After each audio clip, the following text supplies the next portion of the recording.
Bienvenue dans Empower Together, le podcast des femmes et des hommes qui cassent les codes du sport féminin.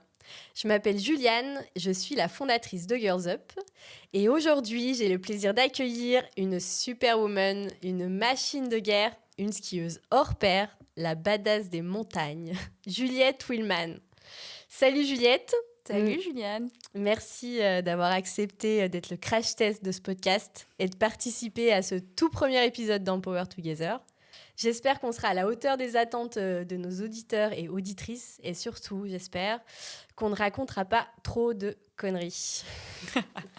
Pour ma part, le podcast est vraiment un outil que je voulais explorer. D'abord parce que, j'en écoute beaucoup. Ça m'aide vachement dans plein de trucs de la vie, pour le sport, le mental, le boulot.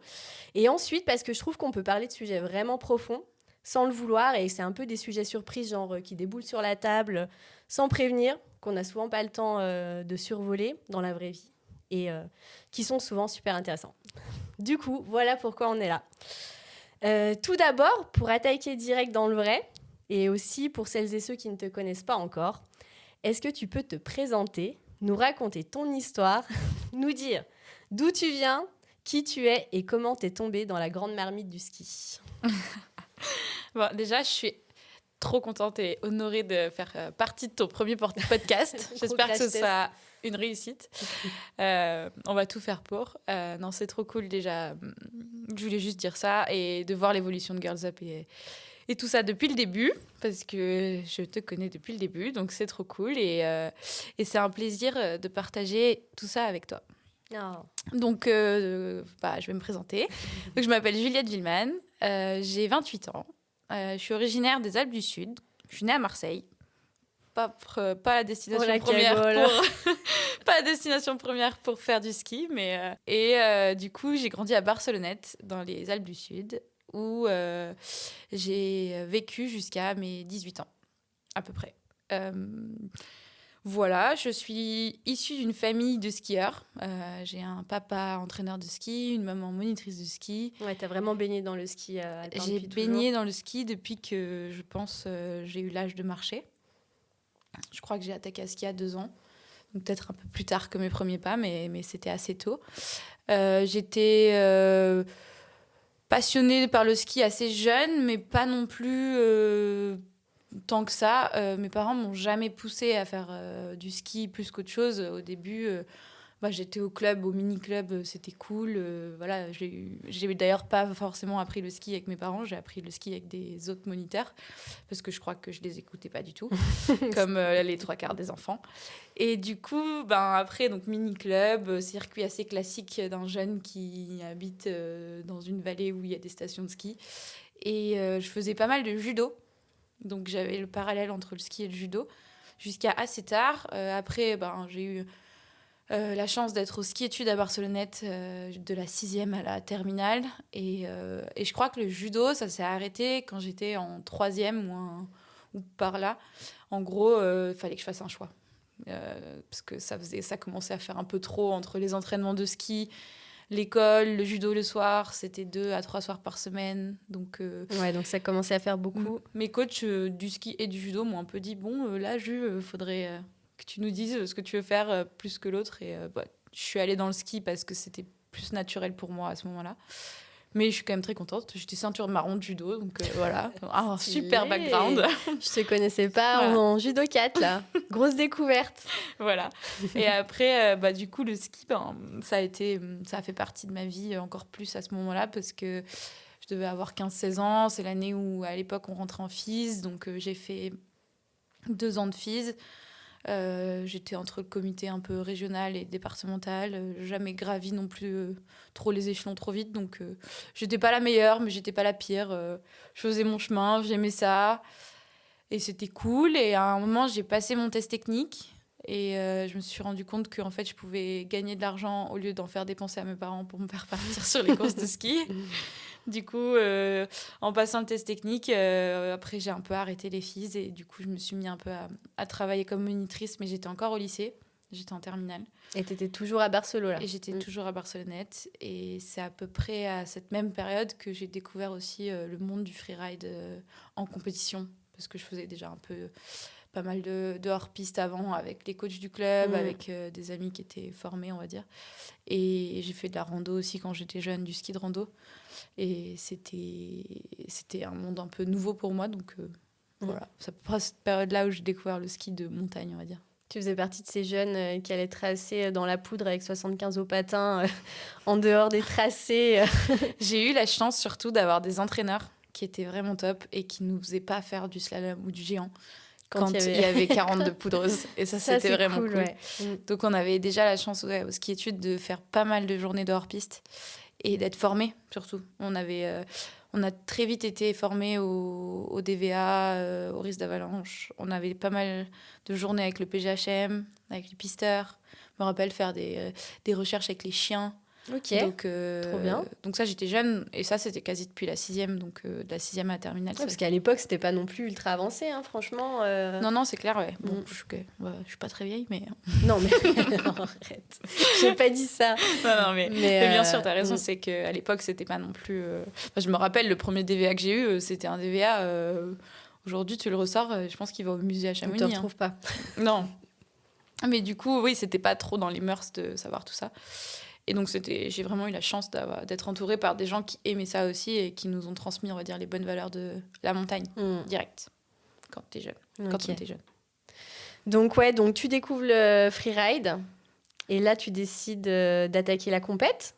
Très vite, au final, tu t'as inscrit vite sur les qualifiers. Et donc cette année-là où j'étais en monitrice encore en terminale, j'ai ouvert une compète de freeride à Barcelone. Qui s'appelait Lubaï Freeride, enfin qui s'appelle encore parce qu'il y a de nouveau une édition cet hiver. Ok, génial. Et je l'ai ouvert parce que j'avais pas 18 ans et du coup je pouvais pas la faire. Mais j'avais aucune idée de ce qu'était une compète de freeride. Je savais même pas comment on avait des notations. Enfin, et il y a quelqu'un qui m'a dit tu verras, c'est comme Danse avec les stars. Mais vraiment. Et du coup, c'est resté parce que maintenant, quand les gens me demandent ce que c'est le freeride, comment on s'est jugé, je dis c'est comme Danse avec les stars. C'est pareil, c'est des notes. Trop bien. Et du coup, donc là, j'avais juste ouvert. Donc pour moi, c'était trop cool. En plus, c'était des phases que je connaissais. Mais du coup, j'avais pu les skier en première trace. Donc c'était trop bien. Et l'année d'après, quand j'ai eu 18 ans, je me suis inscrite sur mes premiers qualifiers. Mais en fait, à l'époque, je savais pas, mais il y avait le circuit junior. Que j'étais pas du tout, on va dire, au courant à cette époque-là. Donc c'était trop cool et j'ai skippé la partie junior et je suis allée direct sur les adultes.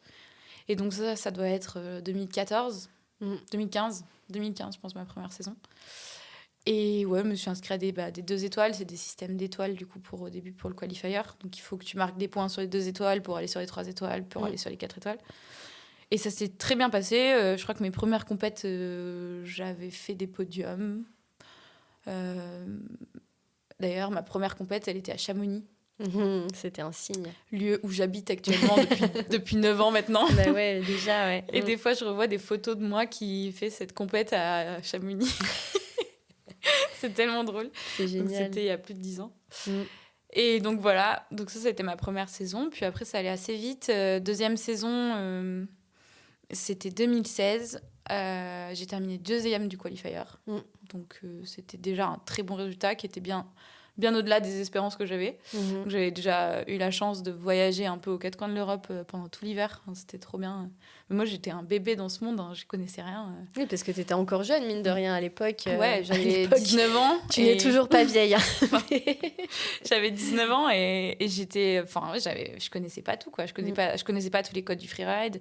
Et d'un côté, heureusement que j'ai terminé 2e cette année-là et pas première, parce que sinon, je me serais qualifiée directement sur le freeride World Tour. Et je pense que je serais arrivée dans un monde qui était complètement inconnu pour moi à cette époque. Et du coup, ça a fait du bien, en fait, qu'au final, je termine 2e à l'époque. L'année d'après, j'étais plus remontée que jamais. Je me suis dit, allez, j'y vais, trop bien, ça y est. Warrior. J'avais pas mal voyagé et tout. Et puis, je me suis cassé les croisés le premier jour de la saison. Du coup, j'ai fait une année off en 2017. Et après, en 2018, je suis retournée sur le qualifier. En 2017 aussi, j'étais juge. Ils m'ont pris comme juge. J'ai fait une formation pour être juge. Et du coup, j'ai jugé tout l'hiver les compètes. Donc, j'ai suivi un peu mes potes. C'était assez cool. Mais c'était moi qui leur donnais des mauvaises notes, donc c'était assez drôle aussi. Les pauvres. Et donc, non, c'était quand même cool parce que je suis restée dans ce monde du freeride et j'ai quand même pu voir un peu l'évolution de mes potes aussi et de connaître plus de choses, de rencontrer plein de gens, de faire partie quand même de ce milieu en étant avec un genou cassé. Donc, ça, c'était trop bien. Et l'hiver d'après, je me suis donc reboostée à fond, 2018. Et là, j'ai gagné le qualifier. Et du coup, après, ça m'a qualifiée sur le World Tour. Sur le tour, ouais. C'était trop bien. Entre-temps, tu as eu aussi un peu des aventures, des voyages. T'es pas partie au Chili aussi, où tu as eu un gros accident. Ça t'a mis pas mal de bâtons dans les roues, du coup, dans ta carrière. Et ben donc, ça, c'était la même année donc, que mes croisés, mais c'était l'été d'avant. Donc 2016, donc c'était l'année où j'avais terminé deuxième du qualifier. Ouais, je suis partie en ski trip avec une copine. Le plan, c'était de partir 2 mois au Chili, entre le Chili et l'Argentine, et de voyager, et de faire du ski. Il y avait une compète au milieu qui n'était pas un qualifier, ça s'appelle c'est les championnats nationaux du Chili. On avait été invités, donc trop cool. Mais le but, c'était de faire de la rando, de découvrir le pays et tout ça. Et au bout d'un mois, même pas un mois, j'ai eu un accident domestique, l'accident le plus bête qui existe. Je me suis brûlé les 2 jambes avec une casserole d'eau bouillante dans une tente, en montagne, évidemment. Une grosse casserole, hein, pour me brûler les 2 jambes. C'était plutôt une marmite. Et du coup, ça m'a donc brûlé 12% du corps. Donc j'ai passé 15 jours à l'hôpital à Santiago. J'ai eu 5 opérations. Après, je me suis fait rapatrier en France avec un médecin du monde. Ils m'ont ramenée à Marseille, hospitalisée au centre des Grands Brûlés. Mais j'ai eu de la chance parce que j'étais en bonne santé. Et du coup, il m'a super bien soignée au Chili. Donc, j'ai pas eu de séquelles graves, j'ai pas eu de greffe. Juste des pansements pendant 1 mois et des gros pansements, beaucoup de morphine. Et donc, voilà. Et après, en fait, je me suis cassé les croisés. Je pense que c'était complètement lié à ça. C'est que j'ai perdu 8 kilos avec les brûlures. Parce que le corps, il avait trop besoin d'énergie. Je pense qu'il puisait là où il pouvait. Et du coup, je faisais que manger pourtant, parce que j'avais un régime alimentaire spécifique à base de protéines tous les jours et tout. Au Chili, ils étaient vraiment carrés là-dessus et c'était trop bien parce que je pense que ça a fait que j'ai pas perdu plus de poids. Et en fait, en rentrant, je pense qu'un mois et demi après, j'avais les brûlures qui étaient à peu près fermées. Donc j'ai repris le sport, mais j'avais pas le droit de courir, j'avais le droit d'aller à la salle, mais pas de mettre des appuis sur mes pieds parce que mes 2 pieds étaient brûlés. Et du coup, j'ai repris le ski peut-être en octobre. Je suis retournée un petit peu skier, peut-être une journée. Après 2-3 journées en novembre et le 22 ou 24 novembre 2016, ton corps, j'ai décidé de faire des backflips toute la journée. Nickel. Pour l'ouverture de Cham. Super idée. C'était une super idée. Voilà, que je ne referai plus et que je ne refais pas d'ailleurs. Le premier jour de la saison, on ne fait pas de backflip. Il faut que notre corps il s'habitue au ski, quoi, qu'on est un peu plus. Et puis en fait, aussi, surtout, j'étais pas préparée. Même si j'avais fait un peu de salle et que j'étais retournée faire un peu de prépa physique, je pense que j'étais pas du tout préparée physiquement à encaisser des backflips. Et du coup, mon corps m'a dit mais non, mais pas du tout. Ce qui a été très bénéfique parce qu'au final, mes brûlures, elles n'étaient pas du tout finies. Quand je skiais, ça me faisait des cloques sur les tibias. En fait, c'était juste ton corps qui te disait merde. Donc du coup, voilà. Je me suis cassé les croisés, c'était très bien. 1 an sans skier, ma peau, elle s'est remise. Et t'es revenue dans le game. Et je suis revenue dans le game et là, ça s'est très bien passé. Et du coup, donc, suite à ta sélection sur le Freeride World Tour, il y a aussi une période où du coup, tu déménages à Cham. Ouais, ça c'était avant, du coup, c'était 2016. Pendant les qualifiers. Tu décides de déménager à Cham. Pour quelle raison Dubaï, ça te suffisait plus, c'est ça? J'avais rencontré... Donc, pas mal de mes copains venaient de Cham. Des copains que j'avais rencontrés sur les compètes de freeride. Et c'est vrai que du coup, j'aimais beaucoup cette dynamique qu'il y avait déjà entre nous, avec les potes, et d'avoir un lieu où il y avait beaucoup de gens, beaucoup dispo, qui avaient un peu la même vie que nous, des moniteurs de ski, mais qui font aussi des compètes de freeride. Tu vois. On avait tous un peu le même, on va dire, le même emploi du temps, donc c'était quand même trop cool. Et en fait, je suis tombée un peu amoureuse de Cham. Et donc, du coup, 2016, et puis je suis plus jamais repartie. Et c'est un peu la raison du pourquoi je suis arrivée à Cham. Et le fait que ça vive à l'année aussi, tu vois, c'est quand même vraiment génial. Enfin, moi, j'adore faire du vélo aussi. Donc, le vélo, l'été, c'est trop cool. Tu vois, à Chamonix, l'été, tu peux tout faire, quoi. à l'année, ça me plaisait vraiment. Et c'était pas parce que j'en avais marre de l'e-bike non plus, hein, c'était plus que j'avais envie de bouger, quoi. Pas forcément de vivre dans la vallée où j'avais grandi toute ma vie, quoi. Et je me souviens à l'époque, quand tu as emménagé à Cham, c'était un peu aussi, tu disais, tu avais un discours genre, tu as toujours fait de la montagne. Et en fait, quand tu as déboulé à Cham, tu t'es dit, en fait, là, je suis en train de vraiment apprendre la haute montagne et c'est un autre délire, quoi. Je pense qu'avant d'habiter à Cham, je pensais que je faisais de la montagne. Puis je suis arrivée à Cham, puis j'ai vite compris qu'en fait, j'étais pas du tout une montagnarde. J'étais une montagnarde, mais des Alpes du Sud. Et du coup, ça m'a vachement ouvert les yeux. J'ai appris plein de choses. Je me suis formée en montagne, apprendre déjà à skier sur des glaciers et tout ça, chose que j'avais rarement fait, à part faire une vallée blanche. Et du coup, c'était trop agréable parce que j'avais l'impression d'être un peu nouvelle dans un nouveau milieu. Et c'était trop cool, j'ai appris plein de choses. Ouais, tu étais vraiment dans la phase de découverte, apprentissage, et là tu t'es dit waouh, les possibilités sont énormes, et que là tu allais pouvoir t'exprimer encore plus, quoi. Ouais. Et puis je pense que j'étais juste au début de la pente ascendante et je me suis dit mais en fait ça peut, l'expérience elle s'arrête jamais, quoi. Donc l'expérience et les connaissances et tes capacités, du coup je me suis vraiment vue un peu grandir là-dedans et à Cham en apprenant plein de choses, donc même via l'escalade et tout ça. C'était vraiment hyper agréable au début. Enfin, ça l'est toujours d'ailleurs. Et du coup, à Cham, tu prends vite le pli de la haute montagne. Tu prends de l'expérience en haute montagne. Tu rencontres ton chéri qui est guide. Et là, tu commences à faire des trucs plus engagés. Tu vas chercher des sommets vraiment plus hauts, des pentes plus raides. Qu'est-ce qui t'attire du coup dans la haute montagne et un peu ce ski qui est ultra engagé et qui est beaucoup plus... je pense que le point un peu qui a marqué le fait que j'avais envie de faire plus de haute montagne et tout ça, c'est que j'ai arrêté le World Tour en 2022. Enfin, j'ai arrêté les compétitions de freeride, on va dire, en 2022. J'étais sur le Tour encore, mais je me suis fait sortir en 2022 et j'avais le choix soit de retourner sur le qualifier pendant la fin de saison et de potentiellement essayer de me requalifier pour l'hiver d'après, ou de tourner un peu la page et de partir sur des nouveaux objectifs. Et j'ai décidé de tourner la page parce que j'avais envie de voir plus loin que ce que le freeride m'avait apporté. Du freeride, au final, j'en ai fait pendant, on va dire, avec les années de blessures et tout, ça faisait 7-8 ans. 8 ans, on va dire. Et je pense que j'avais envie de découvrir plus de choses en montagne, d'augmenter mes capacités, d'augmenter mes connaissances et d'aller voir où est-ce que mon ski pouvait m'amener. Où est-ce que mes capacités de skieuse, enfin la Juliette qui skiait sur le World Tour et qui avait telle capacité, où est-ce qu'en fait en montagne elle pouvait aller. Et en 2023, du coup, ma première saison sans les compètes, c'est vrai que je fais beaucoup de haute montagne, donc c'est la période où j'ai rencontré Pierre, aussi, qui est guide, donc forcément ça aide. Lui, on va dire qu'il gérait complètement les parties montées et tout ça. Et on a fait des trucs ensemble qui étaient vraiment super. Et oui, j'ai découvert la pente raide, qui était un truc que j'avais un peu fait avant. J'avais quand même fait pas mal de montagnes à Cham les années. Mais en fait, je me suis régalée et je me suis dit, mais en fait, en ski, tu peux faire plein de choses. Il y a des possibilités de fou qui t'attendent, quoi. Et je me suis mis à regarder les montagnes avec un peu un autre œil en me disant, ah, mais là, ça skie.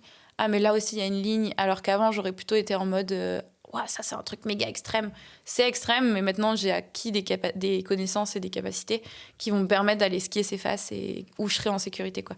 Mais ça, c'est passé par pas mal d'apprentissage, même tu vois, de l'alpi. Au final, j'en avais pas fait non plus beaucoup. J'avais fait quelques arrêts des cosmiques à Cham, mais c'est pas de l'alpi, quoi. Tu faisais un petit peu d'escalade, t'aimais ça quand même. C'est ça, mais alors après, du coup, dès que t'es en haute montagne, dès que tu montes, c'est pas pareil, quoi. Te retrouves en haut de l'aiguille verte à Cham, avec 1000 mètres des deux côtés sur l'arête, t'es là en mode, mais qu'est-ce que je fais là? Donc non, c'est trop cool parce que c'est plein de connaissances à acquérir, et une fois que tu les as, on n'est jamais parfait, hein, mais une fois que tu les as, tu peux te permettre d'aller faire des trucs plus haut, plus loin, plus dur. Et du coup, donc tu sors un projet de film qui s'appelle Rise, qui est sélectionné à Montagne en Seine. Et donc tu pars avec ce film montrer un peu justement ce côté ski de pente raide que les gens ont découvert puisqu'ils te connaissaient vraiment sur le freeride. Toi, tu pars sur un ski engagé, tu proposes un film qui est sélectionné à Montagne en Seine, tu te fais une tournée de malade. Et donc là, est-ce que tu peux nous raconter un peu cette expérience justement sur Montagne en Seine, que très peu vivent au final, puisque c'est quand même une grosse machine, c'est des tournées partout en France, c'est beaucoup de dates, c'est une énorme visibilité pour toi. Qu'est-ce que ça t'a apporté? Est-ce que tu peux un peu nous expliquer tout ça? En fait, ce film, c'était trop incroyable. Déjà, tout ce qui s'est passé pendant l'hiver, c'est que l'hiver 2023, je sais pas pour ceux qui se rappellent, mais c'était super sec. On n'a vraiment pas eu beaucoup de neige. Et il y avait de la neige en haute montagne, ce qui nous a permis du coup de faire pas mal de pentes raides et tout ça. Mais en fait, à la base, moi, le film, je voulais faire quand même plus de ski, on va dire, vite, quoi, enfin du freeride. Et en fait, je me suis retrouvée à faire que de la haute montagne. Presque tout le film, c'est quasi presque que de la haute montagne. Il y a quelques lignes où ça skie vite, mais du coup, c'est vraiment une espèce de transition qui s'est passée hyper vite entre je suis freerideuse, je suis sur le Freeride World Tour, à je fais du ski de pente raide à Chamonix. Et du coup, il y avait pas mal d'émotions. Et les gars qui ont fait le film ont réussi à catcher toutes ces émotions qui du coup, sont hyper perso, hyper personnelles. Et ils l'ont mis en avant d'une manière assez vraiment cool et humaine, je pense. Et du coup, ça a touché beaucoup de gens, dont notamment Montagne en Seine. Et en fait, la petite anecdote avec Montagne en Seine, c'est qu'on n'a même pas envoyé le film à Montagne en Seine. On avait proposé le film à plusieurs festivals. Donc, on l'avait déjà sélectionné au High-Five, on avait sélectionné, je crois, We Love Popo, il l'avait pris aussi. Et là, on a sorti le teaser, et du coup, ils nous ont appelés, et ils nous ont dit « Ah, on aimerait bien voir le film de Juliette, et tout. » Et donc, du coup, après, ils nous ont dit « Bon, bah, c'est bon, on le prend, vous êtes sélectionnés. » Et moi, j'étais là « Mais non, mais Montagne en Seine, c'est un truc de fou !» Et du coup, c'était trop cool. Et ouais, après, un truc qui m'a méga marqué avec Montagne en Seine, c'est le Grand Rex à Paris, quoi. Jamais de la vie, je pensais que mon premier film, j'allais être au Grand Rex à Paris sur scène. Ça, c'est The Salle. Donc ça, c'était trop cool. Méga expérience, méga stressée. En fait, ce film, il est tellement personnel aussi que j'avais l'impression que les gens, ils avaient sorti de la salle. Ouais, j'étais à nu et quand les gens ils sortaient de la salle, presque ils me connaissaient, quoi. C'était des potes, vous alliez boire des coups ensemble. Ouais, du coup, c'était assez cool. Enfin, surtout quand tu montes devant 2700 personnes au Grand Rex, t'es là, tu te dis... Mais...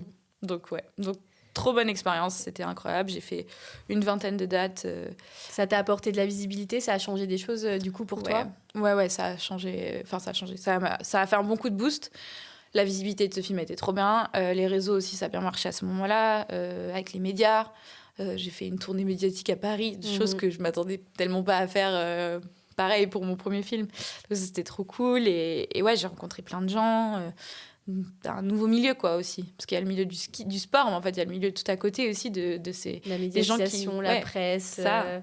Et des gens qui nous regardent, en fait, aussi. En fait, je me rends compte, Montagne en Seine, c'est beaucoup d'habitués qui vont voir chaque année Montagne en Seine et qui retournent voir des nouveaux films. Et donc, c'était trop cool. Ouais, j'ai eu beaucoup de retours positifs, beaucoup de discussions avec plein de gens sur place, sur les projections, sur les réseaux aussi. J'ai eu plein de messages trop touchants. C'était trop cool. C'était trop marrant parce que le soir... souvent, donc il y avait des dates où j'étais pas. Alors, il y avait souvent genre par exemple, le samedi soir, le 15 du mois, il y avait plusieurs dates en même temps. Donc, tu avais Paris, tu avais Marseille, tu avais Bruxelles, par exemple. Et du coup, je recevais des messages de gens qui étaient allés voir mon film à Bruxelles ou à Marseille, alors que j'y étais pas. Et c'était trop drôle. Et il y a des soirs où j'étais à la maison, où j'étais pas sur des projections. Et je voyais qu'on m'envoyait plein de messages à l'heure où le film il se terminait. Donc, c'était trop cool. C'était vraiment trop bien. Bah ouais, puis ça a marqué les esprits. Moi, je me rappelle encore... Ma mère a dû aller voir Montagne en Seine à l'année où il y avait ton film. Et elle m'envoie un message le soir, elle me dit « C'est ta copine, Juliette Willman. Oh là là, mais c'est dangereux ce qu'elle fait. » Genre en mode, c'était trop chou. Ouais. Et en fait, les gens ont été vraiment, effectivement, je pense, touchés par ton film parce que tu montrais un peu qui était la vraie Juliette, quoi. Ouais. Et c'est vrai que tu t'es vraiment mis à nu et en fait, les gens s'identifient vachement à... Ah, carrément. Il y a beaucoup de gens qui m'ont fait des retours.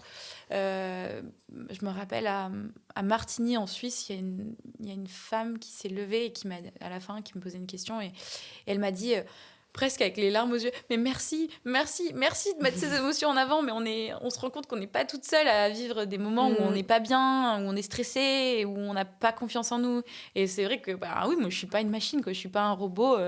Et dans le film, c'est bien mis en avant et c'est la vérité. Il y a des moments des fois où tout n'est pas rose et beau, quoi. Ouais, ouais, non, ça c'est important d'en parler et d'ailleurs on peut peut-être en parler maintenant. Je pense qu'effectivement dans ta carrière, tu as eu, comme tout le monde, des périodes de doute. Est-ce que tu as déjà envisagé d'arrêter le ski, la montagne pour quelconque raison? Non. Arrêter, non. Après, je suis en perpétuelle remise en question, tout le temps. Bon, quand j'ai arrêté les compètes, ok, qu'est-ce que je veux faire maintenant? Donc je me suis dit, je voulais faire plus de montagne, plus de films. C'est un nouvel objectif, donc ça m'a un peu reboosté et tout. Après, il y a pas mal eu d'accidents autour de moi qui ont été assez durs. J'ai perdu pas mal de copains et du coup, ça, c'est des questions où à chaque fois, tu te remets un peu en question. Tu te dis, ok, pourquoi je fais ça? De quelle manière je le fais? Est-ce que ce que je fais, c'est bien? Est-ce que ce que je fais, c'est safe? Est-ce que tout ce que je mets en place, est-ce que c'est fait de la bonne manière? Donc ça, c'était vraiment une grosse remise en question.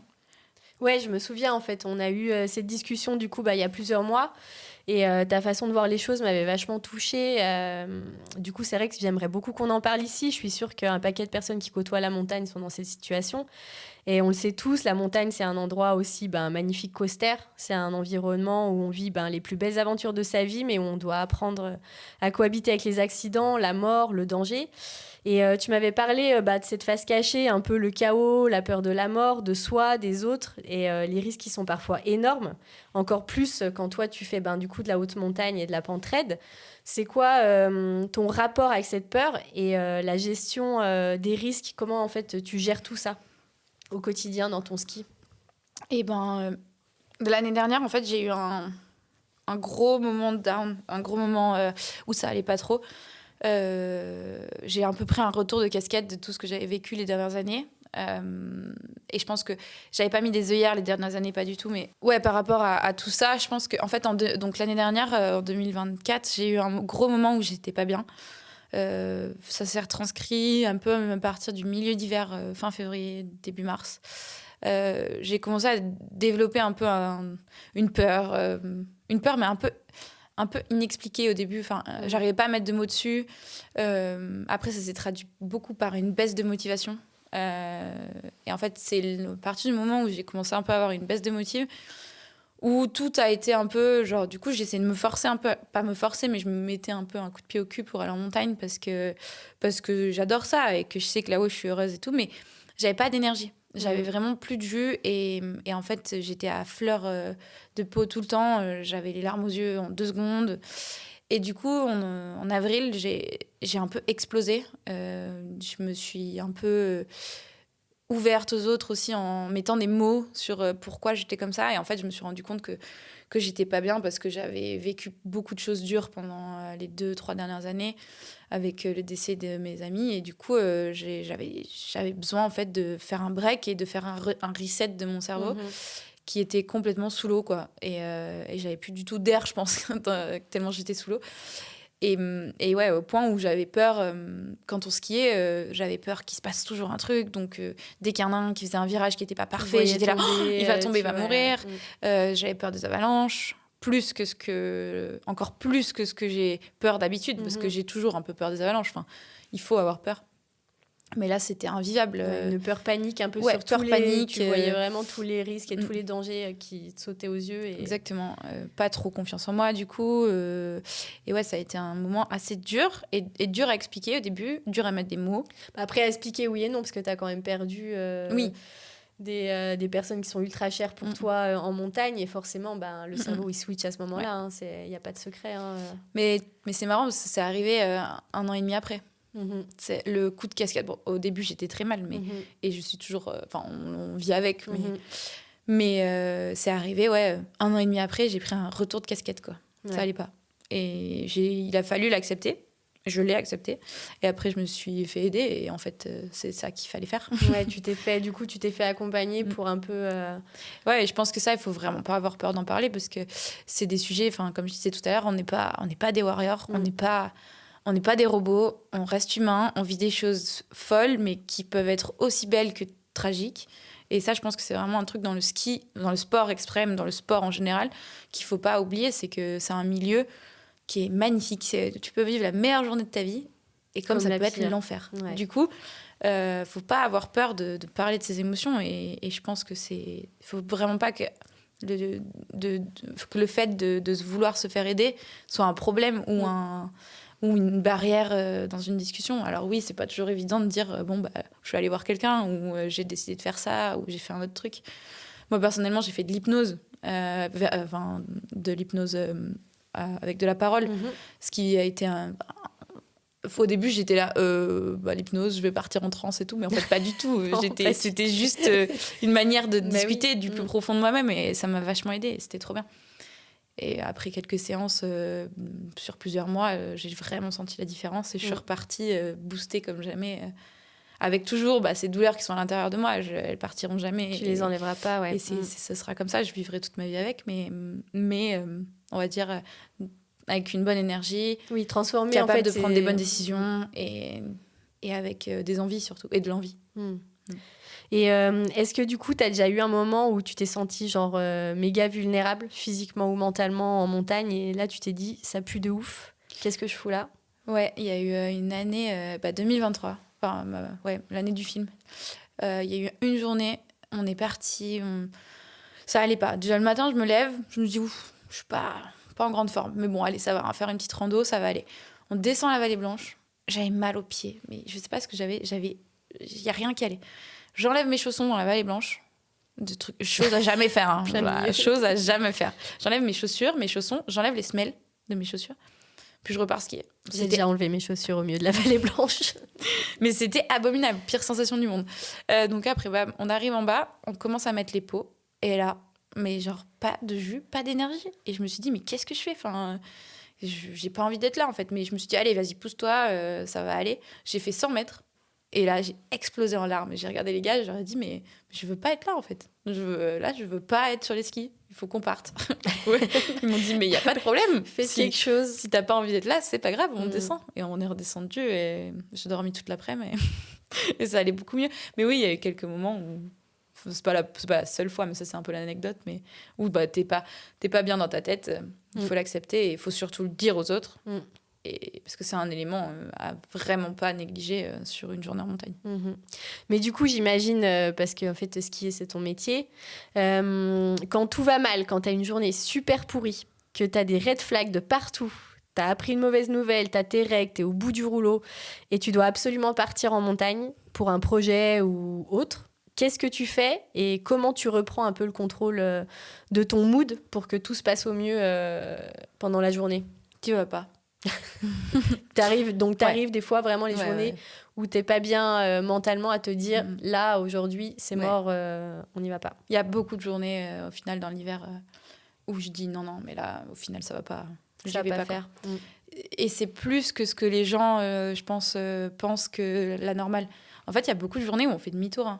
Je pense que moi, dans mon hiver, 30-40% des journées où en fait, ça marche pas, quoi. Enfin, soit c'est physique, soit c'est mental, soit c'est la neige, soit c'est le vent, la météo. Mais je fais beaucoup de demi-tour. Et des fois, je fais demi-tour avant de monter dans la voiture. C'est vrai que ça, d'un point de vue extérieur, quand on est un peu le commun des mortels, qu'on a un taf normal, qu'on est passionné de ski, etc., et qu'on voit un peu les skieurs et skieuses pros passer un peu toutes les journées à se gaver, on ne pense pas forcément justement à ces journées qui vont pas et qui peuvent être ultra dangereuses aussi. Donc du coup, c'est bien d'en parler.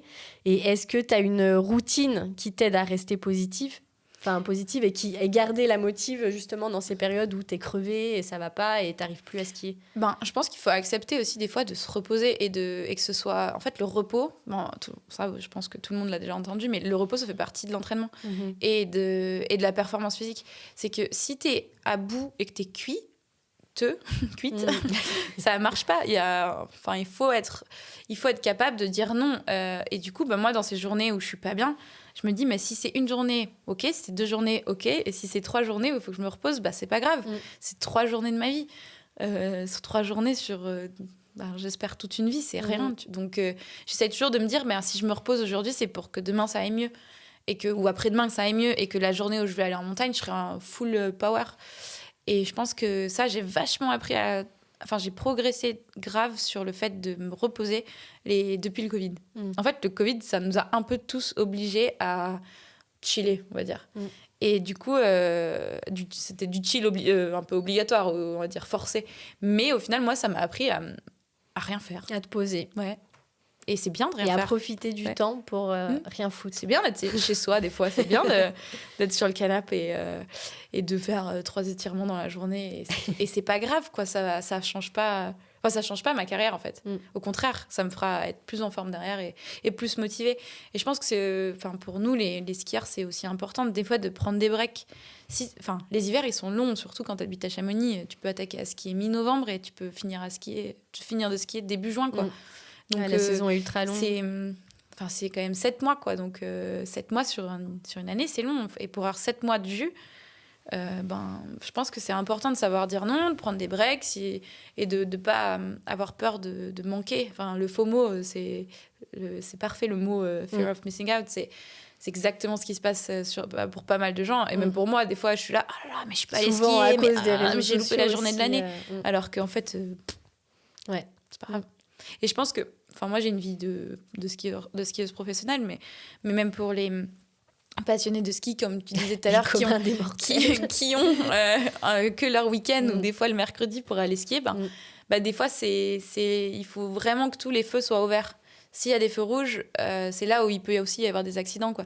Je sais que c'est pas facile parce que il y en a qui ont que 2 jours de congé par semaine et que c'est le samedi et le dimanche et qu'ils ont trop envie de skier et que c'est peut-être la journée où il faut qu'ils y aillent. Mais d'un côté, si les feux sont rouges, qu'ils sont fatigués, que les avalanches sont présentes, que le risque d'avalanche est présent, que la météo n'est pas dingue, que la troupe à côté n'est pas super motivée, ça, c'est des éléments à prendre en compte et à pas se jeter dans la gueule du loup. C'est souvent comme ça aussi qu'il y a beaucoup d'accidents qui arrivent, effectivement, parce que quand t'as pas le choix sur la fenêtre pour aller skier, souvent, tu as les crocs et puis tu y vas. Et c'est vrai qu'il y a beaucoup d'accidents qui arrivent à cause de ça. Et du coup, est-ce qu'au-delà du sport, pour t'aider, toi, à bosser sur ta fatigue, tes émotions, ton mental, tu fais autre chose ? Tu fais des trucs, mais vraiment en dehors du sport ? En dehors du sport, j'ai une vie sociale qui est géniale. Non, mais ça, c'est vraiment hyper important. J'ai toujours eu beaucoup de potes et je pense que c'est mes potes aussi qui me permettent d'avoir toujours la bonne humeur, la motivation. Mon entourage est hyper important et je pense que ma vie sociale est celle qui te booste au quotidien. Tu vois, j'aime trop aller les voir boire un coup le soir avec eux, des fois rien faire, aller passer une journée avec mes potes, on va pas skier, c'est pas grave, on fait d'autres trucs et ça c'est trop cool. J'ai plein de potes qui skient pas forcément d'ailleurs et je pense que c'est le truc à côté du sport qui me tient, c'est mes potes. Ouais, ça te fait t'as cette respiration au-delà du ski, quoi. Ouais. Alors du coup, forcément, t'allais pas y échapper. Ouais. J'aime bien discuter de ça avec toi aussi parce que tu es assez partagée sur la question. Du coup, c'est aussi super intéressant d'avoir ton avis. On a connu des belles évolutions ces dernières années sur la place des femmes dans le freeride grâce à plein de skieuses et snowboardeuses ultra engagées.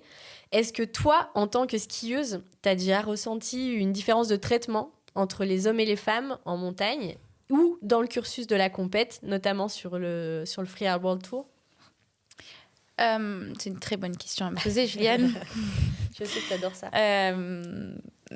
Personnellement, non. J'ai jamais vu, perso, de différence en montagne. On va pas parler de la compète là. En montagne, sur des traitements, comment les femmes ou les hommes se font traiter en montagne et tout. Parce que je pense que je suis entourée aussi des bonnes personnes et que j'ai eu la chance de grandir et d'évoluer en tant que skieuse avec des gens qui sont très cool et qui m'ont toujours considérée comme leur pote. Et que je sois une femme ou un homme, ça n'a absolument rien changé. Après, en compète, il y a eu des différences. Déjà, il y a eu beaucoup d'évolutions aussi. Avec l'égalité des prize money, les femmes se sont battues pour qu'on ait les prize money au même rang que les garçons. Après, il y a eu des trucs différents. Des différences sur les départs. À des moments, il y a eu des départs qui étaient pas au même endroit. Par exemple, à Verbier, le top. Tu veux dire pas sur la même face ? Pas sur la même face. À Verbier notamment, qui a été très discuté. moi, je suis assez neutre sur sujet. le sujet, mais c'était une question de sécurité qui nous a été expliquée par les organisateurs. Qui est compréhensible sur le fait que si on partait à 60 riders du sommet, après le 30e, il n'y avait plus de neige. Après, voilà, il y avait des femmes qui ont largement les capacités de rider. Donc, ça a été une question très, très discutée et qui n'a jamais été trop résolue et qui est toujours en cours chaque année. Voilà, après, moi, je suis assez neutre là-dessus. Je préfère pas trop, voilà. Après, maintenant, je fais plus partie de la compète, donc c'est vrai que je suis plus non plus dedans. Je vois pas tous les problèmes ou tout ce qui se passe personnellement, mais il y a eu des très bonnes évolutions, ça, il faut quand même bien les marquer. Il y a un sacré level là sur le tour, là, c'est impressionnant. Hein. Et je pense que les femmes en ski, franchement, on a toujours, moi, j'ai toujours les yeux qui brillaient en regardant les femmes qui étaient sur le Freeride World Tour, et je pense que les dernières années encore plus, le level il a explosé et regarder les runs des filles, c'est trop cool, c'est trop bien, et ça pousse le sport et ça pousse les femmes, et c'est génial, c'est de la bonne manière, c'est fait de la meilleure des manières possibles, et je suis trop contente quand je vois mes potes qui font des backflips, qui font des 3-6 et que t'as tout le monde qui est refait de voir ça, et elle ride trop bien, et ça, faut pas du tout leur enlever, quoi. Et il y a des skieuses là qui te marquent plus que d'autres là en freeride là depuis ces dernières années qui t'inspirent en fait, qui te font vraiment. Ouais, carrément.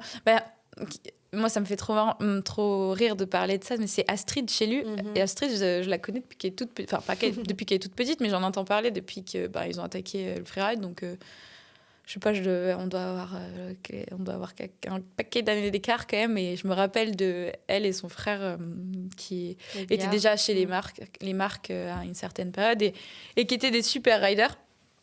Et de voir Astrid aujourd'hui faire des méga backflips sur le tour, de l'avoir skié, c'est trop bien et je suis trop fan. Après, il y a Manon aussi, Manon le ski, qui est trop à fond et qui est trop forte. Et c'est trop cool de voir l'évolution, parce que moi, par exemple, j'ai pas du tout un background freestyle. Et de voir les filles qui sont capables de se sender, de faire des 3-6, des backflips, de sauter des énormes cliffs, ça, c'est trop cool. Voilà, après, c'est vrai que du coup, moi, je fais moins de freeride, on va dire, pur et dur qu'avant. Je n'ai pas fait de backflip depuis un certain nombre d'années. Mais du coup, c'est trop cool et je suis trop fière d'elle. En vrai, je suis trop fière d'elle. Donc ça, c'est trop bien. Trop bien. Et après, maintenant, j'ai aussi d'autres regards sur d'autres femmes. Parce que du coup, j'ai découvert un nouveau milieu avec la haute montagne, avec le ski. Après, le ski de pentraide, c'est pas forcément que ce qui me fait vibrer. Hein. Tu vois, là, j'ai vraiment envie de faire du freeride. C'est cool, j'adore ça. Hein. Et je continuerai à en faire, mais je veux pas faire que ça non plus, quoi. Ok. Et du coup, dans tes trainings, justement, tu as l'habitude de skier et t'entraîner plus avec des mecs qu'avec des filles. Est-ce que tu peux nous expliquer pourquoi ? En vrai, le pourquoi, je pense que c'est un fait. C'est un fait parce que c'est culturel. Il y a plus, je pense que les hommes se mettaient plus facilement au ski ou prenaient plus facilement les commandes pour devenir un skieur que les femmes pendant très longtemps, et que je pense qu'il y a encore certaines femmes qui n'osent pas peut-être passer le cap de se dire non, mais moi aussi je peux être pro skieuse, ou du moins moi aussi j'ai envie de faire des compètes ou de faire des trucs comme ça. Mais du coup c'est un fait, c'est juste que moi j'adorerais skier avec plus de femmes, hein. C'est pas du tout le problème, c'est que ceux qui jamais, il n'y en a pas forcément beaucoup, et en vrai je skie quand même pas beaucoup, de plus en plus avec des femmes, ce qui est trop cool, j'adore, hein. Et honnêtement, il n'y a pas trop de différence quand on va skier avec les mecs qu'avec les filles. C'est juste que je pense que c'est un fait. Qu'il y a beaucoup moins de femmes qui font du ski que d'hommes, ou de montagne que d'hommes. Ou qui ont envie, en fait. À ton niveau. Oui, exactement. Et est-ce qu'en tant que femme, du coup, tu as déjà eu le sentiment de devoir prouver plus dans ton milieu, dans le ski, en montagne ? Je pense que je fais partie de la génération où ça va, où ça a été vraiment... Je fais partie du moment où les marques et tout le monde était vachement derrière nous ont vachement aidés aussi. Moi, j'ai fait partie de certaines marques où on faisait partie du programme Femmes. Donc, on était auto-mise en avant, en fait, via ce programme Femmes, mais ce qui a fait aussi qu'on a pu grossir au sein des marques, je pense. Donc, prouver quelque chose de plus par rapport à un homme, j'ai jamais ressenti ce besoin. Mais, enfin, pas mais d'ailleurs, mais je pense que ça a été grâce au fait que les marques aussi, à la période où j'ai attaqué à être sponsorisée, nous aient fait rentrer dans ces communautés et tout ça. Je me suis jamais sentie obligée de faire un backflip parce qu'un mec avait fait un backflip, ou que pour rentrer dans ce groupe de potes, il fallait que je sois une skieuse à tel niveau et tout. Et ça, je pense que ça dépend vachement aussi des gens en fait, qui ont ski, ou qui est notre bande de copains. Ou qui sont les gens que tu côtoies au ski, quoi. Pas forcément tes copains. Hein. Oui, bien sûr. Ouais. Mais pour moi, j'ai eu vraiment, je pense, de la chance. C'est que j'ai été trop bien entourée. Et j'ai grandi quasi qu'avec des mecs aussi. Donc, j'ai toujours fait partie un peu de ce milieu masculin, on va dire. Oui, puis tu as toujours eu un peu ce mood... Enfin, moi, te connaissant, tu as toujours eu un peu ce mood mental d'acier. Enfin, tu es quand même une battante. Tu as quand même un mental qui est assez costaud. Que, tu sais, tu as su facilement gérer tes émotions quand même, mine de rien. Parce que même si... Je pense qu'il y a eu plein de réflexions qui ont été... Je ne saurais même pas t'en citer une. Mais je pense qu'il y a des gens qui m'ont peut-être fait des réflexions, mais c'est me passer à 8000 au-dessus de la tête. En fait, j'en avais rien à faire. Et c'est certainement mon mental qui a fait ça. C'est qu'il y a eu plein de choses qu'on m'a dit, je ne me rappelle pas du tout, et ça ne m'a même pas marqué sur le moment. En fait, s'il y en a un qui me faisait une réflexion, presque je lui remettais dans les dents, quoi. Et ce qui était... mais c'est pas donné à tout le monde d'avoir le caractère au point de devoir, de pouvoir répondre à la personne qui te le fait, quoi. De te justifier, de lui dire mais pourquoi tu te permets de dire ça. Mais c'est pas tout le monde. Non, c'est sûr. Et je pense que oui, c'est une force de caractère, clairement. Et du coup, tout est lié, tu vois. C'est aussi pour ça que je pense que j'ai pas eu le sentiment que j'avais besoin de prouver quelque chose de plus, que les différences hommes-femmes, je les ai pas non plus trop senties, parce que du coup, je faisais partie de ce milieu où, pour moi, j'étais là. Et c'était, et salut, c'est Juliette. Je suis une femme, basta, quoi. Ouais. Et qu'est-ce que tu dirais, du coup, aux filles qui veulent se lancer dans le ski freeride ou la montagne en général, pour qu'elles osent et qu'elles réussissent à faire leur place, en fait? Je pense qu'il faut vraiment pas avoir peur de pas être à sa place. Si on se sent pas à sa place, c'est qu'on n'est pas avec les bonnes personnes, en vrai. Enfin, ce que j'ai déjà dit on en a déjà discuté ensemble, Juliane, mais je pense qu'avec les femmes avec qui je côtoie quand on fait nos expériences freeride ou des initiations ski de rando ou des préparations de rando et tout, c'est que, en fait, si tu dois ressentir ce truc, si tu ressens ce truc où mais je suis pas à ma place, en fait non, mais je peux pas prendre le lead et tout, les mecs, il faut qu'ils se remettent en question. Hein. C'est que pourquoi si la femme qui décide de prendre des décisions a toutes les capacités pour les prendre, et le mec en face lui dit mais non, mais tu peux pas les prendre, lui il doit vraiment se remettre en question. Parce que je pense qu'il y a beaucoup de femmes qui ont des capacités, qui ont des connaissances, qui sont des très fortes skieuses, qui ont plein de choses qui ont plein de choses en main pour faire tout ce qu'elles rêvent, en fait. Et que c'est peut-être des blocages, on va dire, sociaux, mais qu'il faut arriver à passer au-dessus de ce blocage social et aller de l'avant, quoi. Et proposer, et pas hésiter à aller... si quelqu'un a envie d'aller faire une journée ski de rando, que ce soit avec ses copines, avec ses copains, faut pas hésiter à proposer et à aller de l'avant et à dire mais demain, tu fais quoi? Viens, ça te dit, on va skier. Ou mais moi, j'aimerais bien aller là-bas. Si quelqu'un propose, moi, j'aimerais bien skier cette face, et que toi, t'as pas du tout envie, mais que t'as envie de plutôt skier de ce couloir, pas hésiter à dire attends, mais ça te dirait pas qu'on aille skier ce couloir? J'ai regardé, c'est cool, les conditions sont bonnes. Après, pour le freeride... il faut essayer, les compètes, elles sont accessibles. S'il y a des filles qui écoutent ce podcast et qui ont envie de faire des compètes, il ne faut pas hésiter. Allez-y, vous verrez, si ça vous plaît, tant mieux. Si ça ne vous plaît pas, tant pis. Ce sera une bonne expérience. Il n'y aura pas de... Enfin, ça peut être une bonne ou une mauvaise expérience, mais il n'y a personne qui vous jugera par rapport à ce que vous faites à la compète. Et du coup, qu'est-ce que tu dirais aux mecs pour aider les filles qui veulent se lancer dans le ski freeride? Les mecs, je leur dirais de les soutenir à fond. Et moi, je suis la première. Par exemple, tu vois, ça, c'est un bon exemple. C'est que moi, avec Pierre, mon copain, il est guide. Donc, il est très fort en escalade aussi. Donc, il est meilleur que moi à la montée, souvent. Mais du coup, moi, je suis souvent seconde Donc je prends pas en fait beaucoup de décisions. Enfin, on les prend quand même sur la neige et tout, on les prend ensemble. Mais du coup, en montagne, moi, ça m'arrive souvent d'être en seconde derrière, accrochée à la corde. Donc c'est pas moi qui mets les points de protection, c'est pas moi qui fais les relais et tout. Et du coup, j'ai l'impression de jamais trop progresser. Mais un coup, je lui ai dit, mais moi, j'aimerais trop passer devant. Il me dit, demande-moi. Je lui dis, ouais, mais laisse-moi aussi. Il me dit, je te laisse, vas-y. J'étais là, ah ouais, c'est vrai. C'est moi qui demande pas, en fait. C'est moi qui lui dis pas, allez, j'y vais en première. En fait, c'est naturel, mais en fait, ça peut... Donc, il faut vraiment pas hésiter. Et de plus en plus, je le fais maintenant. En escalade, notamment, c'est... avant, je grimpais tout le temps en second. Et maintenant, en fait, on fait en réversible. Il fait une longueur, je fais une longueur. Il fait une longueur, je fais une longueur. Et ça, c'est trop cool. Et du coup, il faut que les mecs aussi... Après, c'est relatif par rapport aux compétences de l'autre. Il faut pas que ce soit débile non plus. Il faut pas que ce soit en mode vas-y, allez, fais ton truc. Il faut que les connaissances soient là, que les capacités soient là et tout aussi. Mais si tout est ouvert, laissez les filles aller à l'idée. Enfin, c'est cool aussi de vous faire l'idée. Ouais, nous, on se fait l'idée souvent. Et c'est cool aussi. Hein. C'est vrai. Mais c'est trop bien de l'idée et d'être un leader. C'est aider les femmes à s'imposer, à prendre le lead et les laisser l'idée aussi, parce que forcément, il y en a beaucoup qui n'osent pas demander. Et en fait, on se rend compte que quand on les laisse faire, ça peut très, très bien se passer aussi. Oui. Et il faut encourager, du coup... Et je pense que c'est une évolution. Si au début, c'est la première fois qu'une personne va leader une journée de ski de rando, on est là en backup, quoi. Que ce soit moi ou un mec. Que ce soit par rapport, on va dire, aux connaissances et aux capacités. Si y a besoin, y a un backup, qu'on peut poser des questions et tout.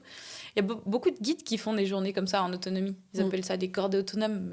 Et du coup, le guide est là, en sécu, mais il te laisse gérer. Mais c'est toi qui gères. Alors, après t'avoir donné aussi toutes les infos quand même. Ouais. Pour pas te lancer un peu, genre journée brouillard, vas-y, trouve ton chemin, tu vois. Chacun sa merde. Oui. Démerdez-vous. Ok, super intéressant. Quand on est gamin, on a toujours un goal de vie bien défini, genre quand je serai grande, je serai monitrice, présidente, archéologue, tout ça. Si tu fermes les yeux et que tu repenses à la petite Juliette enfant, à quoi cette petite Juliette rêvait? Et est-ce que tu vis la vie que tu rêvais d'avoir quand tu étais petite? Je voulais être pâtissière. Nickel. Écoute. Non, c'était pas du tout le... Ouais, j'ai toujours rêvé d'être pâtissière, ouais. Enfin, toujours, pas du tout, toujours, parce que après, je crois que j'ai fait mon stage de 3e dans une chocolaterie, pâtisserie. Après, je me suis dit, le ski, c'est quand même vachement plus cool. Et après, j'ai toujours aussi dit que je voulais être skieuse. Après, je savais pas trop dans quelle discipline. Et ce qui est marrant, c'est que je viens d'une famille où c'est l'alpin, quoi. On a grandi dans le ski alpin, et moi, je dis, non, moi, je sors des pistes. Au début, c'était chaud, avec la famille et tout.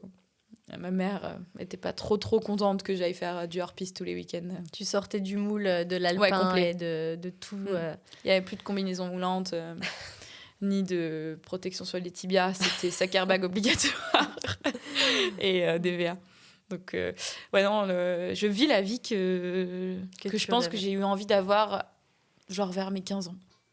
Après, jamais j'aurais pensé en arriver là, je pense, quand j'avais 15 ans. Parce que je ne connaissais pas tout à fait ce milieu. Et que le flow m'a amené assez loin. Le flow m'a amené assez loin. Ça, c'est très stylé.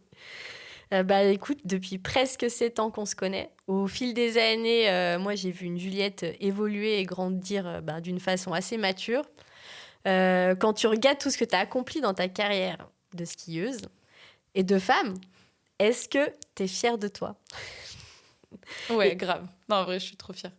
C'est hyper dur à dire que t'es fière de toi. C'est dur, mais c'est bien, il faut mais oui, dire. Je suis fière de toi. Ouais, je suis fière de moi. Toi, t'es fière de toi aussi. Ouais, je suis fière de moi, ouais. mais oui. Il faut savoir le dire, et c'est cool aussi de regarder derrière et de se dire waouh, j'ai accompli tout ça, c'est ouf. Grave. Et moi, je t'ai vu l'accomplir, et franchement, moi, je suis fière de toi aussi. Trop bien. Et est-ce qu'il y a des nouveaux domaines ou projets du coup, que t'aimerais explorer dans le futur? Est-ce que tu as des projets en cours? Et si oui, si tu peux nous en dire un peu plus. J'ai un projet film sur cet hiver, surtout l'hiver 2025. Donc dans l'idée, ça sortira à l'automne. On a aussi un petit projet qui va sortir sur le Népal. Je suis partie au Népal en expédition en octobre, septembre-octobre. Et du coup, ça sortira certainement à la fin de l'hiver. J'en sais pas encore beaucoup plus. Et Et voilà, après, du coup, film surtout l'hiver. Je vais faire pas mal de montagnes dans ce film. Le but, c'est un peu de pousser mes capacités de skieuse et d'évoluer aussi et de toujours progresser. Et de voir encore où est-ce que mon ski peut m'amener.